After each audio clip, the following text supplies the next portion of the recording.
बिस्मिल्लाहिर्रहमानिर्रहीम। Welcome to lecture number 29 of C S 502। आज हम कवर करेंगे ब्रेथ फर्स्ट सर्च। तो हम देख रहे थे कि हमने शॉर्टेस्ट डिस्टेंस फाइंड करना था एस से तमाम बाकी वर्टिसेस के लिए। तो उसके लिए अगर हम नॉर्मल सिंपल पाथ्स देखना शुरू कर रहे थे तो हमें एन फैक्टोरियल टाइम लग रहा था। तो ब्रेथ फर्स्ट सर्च से हम यही काम कम टाइम में कर सकते हैं।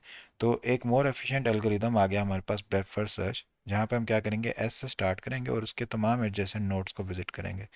जो भी उसके इमीडिएट जैसे नोड होंगे उनको डिस्टेंस दे देंगे 1।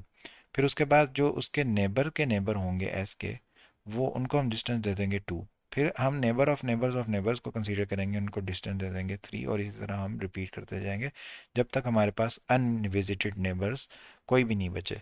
तो एल्गोरिदम जो है इसको विजुलाइज एक वेव की तौर पे किया जा सकता है कि एक वेव है वो प्रोपगेट करती जा रही है एस से बाहर की तरफ, आहिस्ता आहिस्ता बाहर निकलती जा रही है और वर्टिसेस को बैंड्स के अंदर विजिट करती जा रही है, increasing distance from the S. तो इसको फिगर से समझने की कोशिश करते हैं। अब ये हमारे पास एक फिगर है, ठीक है, जहाँ पर हमारे पास डिफरेंट वर्टिसेस हैं और एक हमारे पास सोर्स नोड गिवन है एस। तो ब्रेथ फर्स्ट सर्च में क्या होगा, सबसे पहले हम एस के जो जहाँ से सिंगल एज से जो नोड हमें पहुंच सकते हैं हम वहां पर पहुंचेंगे। तो हमारे पास एक नोड ये बना, एक नोड ये बना और एक नोड ये बना, ठीक है। अब एस से इमीडिएटली और कोई नहीं निकल रहा, ठीक है। तो ये तीन हमारे पास जो नोड हैं ये हमने विजिट कर लिए हैं। तो हम क्या करते हैं, इनको मार्क कर देते हैं कि ये डिस्टेंस 1 पर है, ठीक है। अब हम बारी बारी इनको कंसीडर करेंगे, पहले हम इसको कंसीडर करते हैं, ठीक है। अब इसके नेबर्स देखते हैं, इसका एक नेबर ये बनता है, एक नेबर ये बनता है और एक नेबर ये बनता है। तो ये हमारे पास आ जाएंगे डिस्टेंस 2 पर। इस तरह अब ये कंसीडर करेंगे, इसका एक नेबर ये बनता है, एक नेबर ये बनता है और इसका नेबर एक ये बनता है, ठीक है। तो हमारे पास जो ये आ जाएंगे, ये आ जाएंगे डिस्टेंस 2 पर। अब हम कंसीडर करेंगे ये वाला जो 1 डिस्टेंस पे पहले हमने किया था। अब इसके देखेंगे नेबर, एक इसका नेबर ये बनता है, एक इसका नेबर ये बनता है, ठीक है। तो ये हमारे पास बन जाएंगे तमाम डिस्टेंस 2 के नोड्स, ठीक है। अब हम डिस्टेंस 2 से आगे देखेंगे, डिस्टेंस 2 से आगे इसका देखेंगे, इसका एक ये नेबर बन रहा है, एक ये नेबर बन रहा है, ठीक है। तो ये आगे डिस्टेंस 3 पर। अब इसका देखेंगे, एक ये नेबर बन रहा है, एक ये नेबर बन रहा है, ठीक है। तो ये हमारे पास आ जाएगा डिस्टेंस 3 पर। अब यहाँ पर एक चीज़ नोट करें कि हम जब इसका ये नंबर देख रहे हैं ना तो साथ हम ये देख रहे हैं, लेकिन ये हम इसके साथ भी देख चुके थे, यानी इस नोड को हम दोबारा दोबारा देख रहे हैं। ये रिपीटिशन हमने रोकनी है। इसके लिए हम क्या करते हैं, एक सेट बना लेते हैं, ठीक है। एक सेट बना लेते हैं, अरे बना लेते हैं, कुछ भी बना लेते हैं। उसके अंदर ना हम जो हम विजिट कर चुके हैं ना उसको हम यहाँ पर सेव करते रहते हैं। विजिटेड नाम का सेट बना लिया या खाली सेट बना लिया, जो हम एक बार विजिट कर चुके हैं हम नोड उसके अंदर डाल देते हैं। अब दोबारा हम उसको विजिट नहीं करते, हम बोल देखते हैं सेट में कि क्या वो पहले से विजिट है। अगर वो पहले से विजिट है तो हम दोबारा उसको विजिट नहीं करते। अच्छा, अब यहाँ पर हमारा जो 2 पर था ये था, इसका नेबर देखा, ये हम इसको पहले विजिट कर चुके हैं, अब इसको हम इंक्लूड नहीं करेंगे, इसको देखेंगे, ठीक है। तो ये हमारे पास आ गया 3 डिस्टेंस पर। अब उसके बाद ये था, इसके नेबर ये भी विजिट हो चुका है, ये भी हो चुका है, इसको हम इंक्लूड अब नहीं करेंगे। अब ये देखेंगे कि इसका ये नेबर बन रहा है, तो ये हमारे पास डिस्टेंस 3 पर आ जाएगा। और उसके बाद हम फिर इसका नेबर देखेंगे, ये वाला और ये वाला, ये दोनों पहले विजिट हो चुके होंगे। तो ये बेसिकली हमारे पास होती है ब्रेथ फर्स्ट सर्च, ठीक है। ब्रेथ फर्स्ट सर्च को हम इस तरह नोट करते रहते हैं, ठीक है। तो इसी तरह यहाँ पर भी एक्सप्लेन किया गया कि पहले हम एस के इमीडिएट्स में जा रहे हैं, उनको हमने 1 डिस्टेंस में मार्क कर दिया, फिर उनके नेबर्स पे आगे जाते हैं बारी बारी, तो वो उनको हम 2 पे मार्क कर देते हैं। फिर उसके बाहर जाते हैं तो उसको हम 3 मार्क कर देते हैं। तो ये हमारे पास ब्रेथ फर्स्ट सर्च होती है।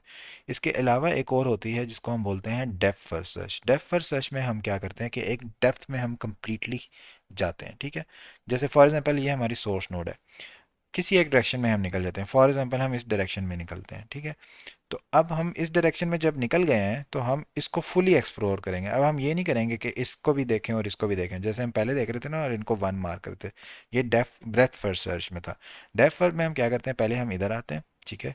फिर इधर जाते हैं इसके नेबर में, फिर इसके नेबर में, फिर इसके नेबर, फिर इसका नेबर, फिर इसका नेबर, फिर इसका नेबर, इसका नेबर, इसका नेबर, इसका ने ये वाला नेबर फिर विजिट हो गया, फिर ये नेबर, फिर इसका ये नेबर, फिर इसका ये नेबर।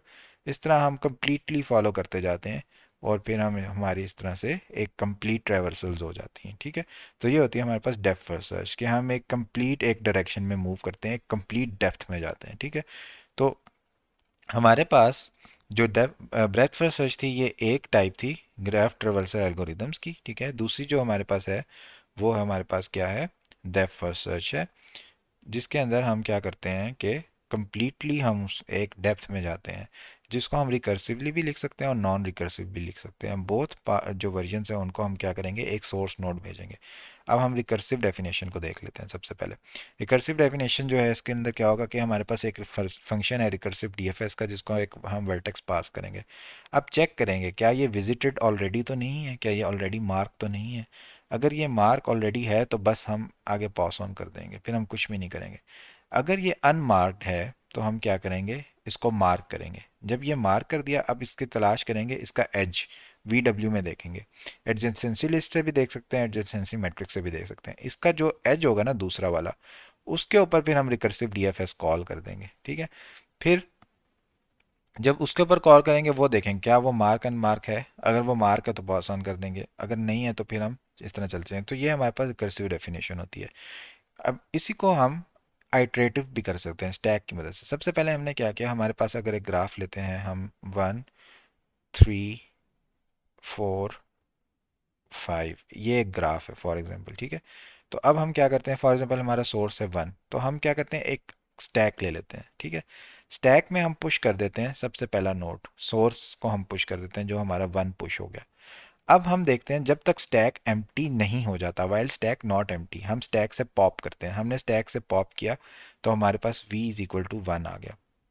अब चेक करते हैं क्या ये, अब हम एक और सेट बना लेते हैं मार्क वाला, कि जो जो हमने विजिट कर लिए हैं। ठीक है, तो अभी तक हमने इसको 1 को विजिट नहीं किया, मार्क नहीं किया, तो अब हम क्या करते हैं, इसको मार्क कर लेते हैं, इसको इस सेट में डालते हैं कि 1 मार्क हो चुका है। अब हम इसका एज देखेंगे, 1 का एज है 3 और 4।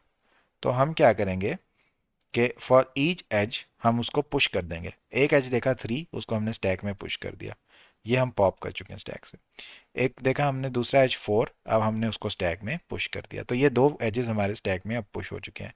अब हम स्टैक से पुश करने के बाद दोबारा जब आएंगे वाइल लूप पर, तो स्टैक हमारा अब नॉट एम्प्टी होगा और हम स्टैक से पॉप करेंगे तो v = 4 हो जाएगा। अब चेक करेंगे क्या 4 मार्क हो चुका है। 4 मार्क नहीं हुआ, तो हम 4 को मार्क सेट में डाल देते हैं। अब हम देखते हैं 4 के जो एजेस हैं वो क्या क्या है।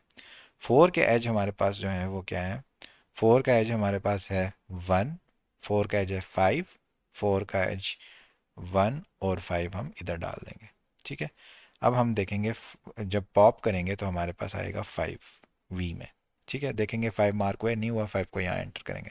अब 5 के एज देखेंगे, 5 के जो एज बन रहा है वो 4 के साथ बन रहा है, तो स्टैक में हम 4 पुश कर देंगे। ठीक है, यहाँ से 5 पॉप हो चुका है, यहाँ पे 4 पुश हो गया। अब हम देखते हैं पॉप करेंगे तो हमारे पास यहाँ आएगा 4। अब हम देखेंगे 4 क्या हमारा अनमार्क है, नहीं ये तो मार्क्ड है, तो हम 4 को स्किप कर देंगे। ठीक है, जब 4 को स्किप करेंगे हम तो ये वाला स्टेप सारा स्किप हो जाएगा, क्योंकि ये यहाँ पर अवेलेबल है। तो अब नेक्स्ट हम पॉप करेंगे 1।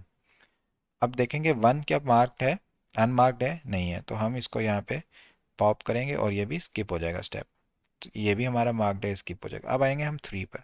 अब 3 के एजेस देखेंगे, 3 अनमार्क्ड है जी, बिल्कुल अनमार्क है, इसको मार्क करेंगे। अब इसके एजेस को देख के स्टैक में पुश कर देंगे। 3 का एज है 1 और बस, तो हम 1 को पुश कर देंगे स्टैक में। ठीक है, अब हम दोबारा देखेंगे स्टैक, यहाँ पे अनमार्क्ड 1 जो है वो अनमार्क्ड है, नहीं है तो मार्क्ड है, तो 1 को यहाँ से पॉप करेंगे। अब हमारा स्टैक एम्प्टी हो जाएगा, वाइल लूप खत्म हो जाएगा और हमारे जो तमाम एजेस थे वो ट्रेवर्स हो जाएंगे। तो इस तरह हमारे पास आइटरेटिव डीएफएस होता है। तो बीएफएस जो होता है, ब्रेथ फर्स्ट सर्च, वो भी ऐसे होता है, लेकिन उसके अंदर हम क्या करते हैं, स्टैक के बजाय क्यू डाटा स्ट्रक्चर यूज़ करते हैं। क्यू से क्या होता है, स्टैक तो हमें ये हो रहा है कि हम एक एलिमेंट इंसर्ट कर रहे हैं, फिर उसके आगे एजेस देखते जा रहे हैं, तो हम एक डायरेक्शन में निकलते जा रहे हैं। क्यू से क्या होगा कि मैंने देखें पहले अगर 3 और 4 पुश किया था, तो मैं 4 के जब एड्रेस कर लूँगा सारी चीज़ें, तो उसके जो मैं डालूंगा ना नेबर्स, वो मैं नीचे डालूंगा और 3 मेरा इधर होगा। तो ये क्यू जो होगा वो क्या करता है, ब्रेथ फर्स्ट सर्च अप्लाई कर देता है। तो यहाँ हमारा लेक्चर एंड होता है। Thank you so much everyone for joining watching. अपनी दुआ में याद रखिएगा। टेक केयर, अल्लाह हाफिज़।